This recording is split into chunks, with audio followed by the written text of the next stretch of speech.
RG Kar medical college চত্বরে কলকাতা পুলিশের miking চলছে।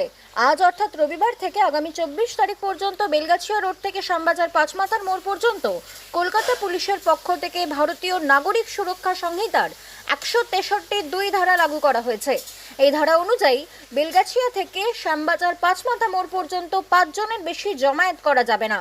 যদি কেউ এই ধারা লঙ্ঘন করেন তাহলে তার বিরুদ্ধে ভারতীয় ন্যায় সংহিতার 223 ধারা অনুযায়ী আইনত ব্যবস্থা গ্রহণ করা হবে। আর এই নির্দেশই কলকাতা পুলিশের অন্তর্গত টালা থানা পুলিশের পক্ষ থেকে আরজিকর মেডিকেল কলেজ, কাশীপুর, বেলগাছিয়া ও শ্যামবাজার চত্বরের এলাকার মানুষের স্বার্থে প্রচার করা হচ্ছে। পুরো হাসপাতাল চত্বরে সেইভাবে দেখা নেই মানুষের।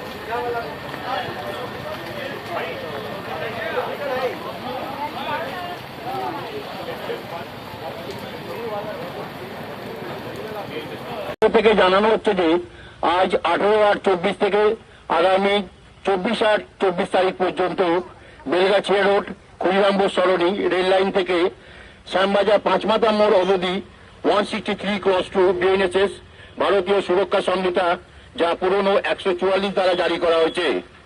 এই সকল নাগরিকদের জানানো হচ্ছে যে এই রাস্তার উপর 5 জনের বেশি জমায়েত হওয়া যাবে না। এই রাস্তার উপর কোনো মিটিং মিছিল করা যাবে না, কোনো অস্ত্র নিয়ে মিছিল করা যাবে না।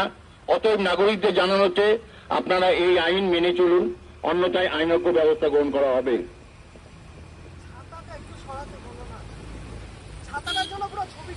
এই মুহূর্তে সরাসরি সেই ছবি আমরা তুলে ধরলাম, যেখানে কলকাতা পুলিশের তরফ থেকে